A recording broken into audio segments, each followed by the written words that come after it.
ରାଉରକେଲାରେ ଆର୍ଜେଣ୍ଟିନା ଠାରୁ 8-0 ଗୋଲରେ ହାରିଲା ଭାରତ। ରାଉରକେଲା ମାଟିରେ ଆର୍ଜେଣ୍ଟିନା ଠାରୁ 8-0 ଗୋଲରେ ହାରିଲା ଭାରତ। ଚେନ୍ ସ୍ଥିତ ବିର୍ସା ମୁଣ୍ଡା ଅନ୍ତର୍ଜାତୀୟ ହକି ଷ୍ଟାଡିୟମରେ ଚାଲିଥିବା FIH ପ୍ରୋ ଲିଗ୍ରେ ଗୁରୁବାର ଦିନ ଅର୍ଥାତ୍ ଗତ 12 ତାରିଖରେ ଆର୍ଜେଣ୍ଟିନା ଅନୁଷ୍ଠିତ ମ୍ୟାଚ୍ରେ ବିଜୟୀ ହୋଇଛି। ଫଳରେ ଭାରତକୁ ଦ୍ୱିତୀୟ ଥର ପାଇଁ ପରାଜୟ ସାମ୍ନା କରିବାକୁ ପଡ଼ିଛି। ଆର୍ଜେଣ୍ଟିନା ଏହି ପ୍ରୋ ଲିଗ୍ରେ 8-0 ଗୋଲରେ ପରାଜୟ କରିଛି ଭାରତକୁ। ଅନୁଷ୍ଠିତ ଏହି ମ୍ୟାଚ୍ରେ ରାଉରକେଲା SP ନିତେଶ ୱାଧୱାନୀ ମୁଖ୍ୟ ଅତିଥି ଭାବେ ଯୋଗ ଦେଇଥିଲା ବେଳେ ହକି ଇଣ୍ଡିଆର ସଭାପତି ଦିଲ୍ଲୀପ ତିର୍କି, ହକି ଇଣ୍ଡିଆ ସମ୍ପାଦକ ଭୋଳାନାଥ ସିଂ, ହକି ଇଣ୍ଡିଆର ଡାଇରେକ୍ଟର ଜେନେରାଲ RK ଶ୍ରୀବାସ୍ତବ ପ୍ରମୁଖ ଉପସ୍ଥିତ ଥିଲେ। ମ୍ୟାଚ୍ ଆରମ୍ଭରୁ ଆର୍ଜେଣ୍ଟିନା 14ତମ ମିନିଟ୍ରେ ଥୋମାସ ଡୋମିନେ ପ୍ରଥମ ଗୋଲ୍ ସ୍କୋର କରିଥିଲେ। ଫଳରେ ପ୍ରଥମ କ୍ୱାର୍ଟର ସୁଦ୍ଧା ଆର୍ଜେଣ୍ଟିନା 1-0 ଗୋଲରେ ଆଗୁଆ ରହିଥିଲା। 19ତମ ମିନିଟ୍ରେ ଦଳକୁ ମିଳିଥିବା ଏକ ପେନାଲ୍ଟି କର୍ଣ୍ଣରକୁ ଟୋମାସ ରୁଇଜ ଗୋଲରେ ପରିଣତ କରିଥିଲେ।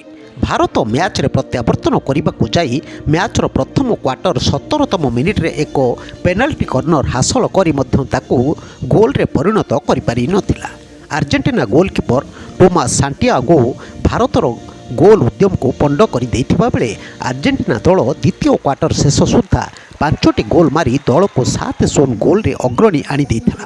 ତେବେ ଥୋମାସ ଡୋମିନେ 2ଟି ଗୋଲ୍ କରିଥିବା ବେଳେ ପୁରା ମ୍ୟାଚ୍ରେ 4 ଗୋଲ୍ ଦେଇଥିଲେ।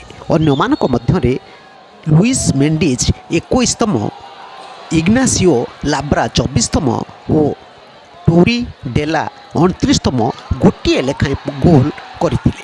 ଫଳରେ ପ୍ରଥମାର୍ଦ୍ଧ ସୁଦ୍ଧା ଆର୍ଜେଣ୍ଟିନା 7-0 ଗୋଲରେ ଆଗୁଆ ରହିଥିଲା। ମ୍ୟାଚ୍ର ତୃତୀୟ କ୍ୱାର୍ଟରରେ ଗୋଲ୍ ଶୂନ୍ୟ ହୋଇ ଶେଷ ହୋଇଥିବା ବେଳେ ଚତୁର୍ଥ କ୍ୱାର୍ଟରରେ ଥୋମାସ ଡୋମିନେ 8ମ ଗୋଲ୍ କରିଥିଲେ।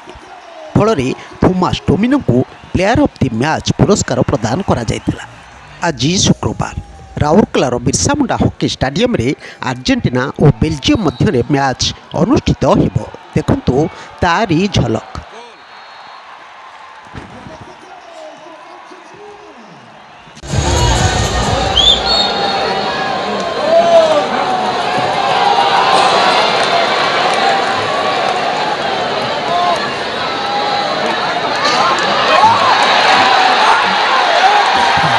ନ୍ୟୁଜ୍ ଓଡ଼ିଶା କଥା ୟୁଟ୍ୟୁବ୍ ଚ୍ୟାନେଲଟିକୁ ଆପଣମାନେ ଦେଖୁଛନ୍ତି। ମତାମତ ଦିଅନ୍ତୁ, ଲାଇକ୍ କରନ୍ତୁ, ସବସ୍କ୍ରାଇବ୍ କରନ୍ତୁ ଓ ସେୟାର ମଧ୍ୟ କରନ୍ତୁ।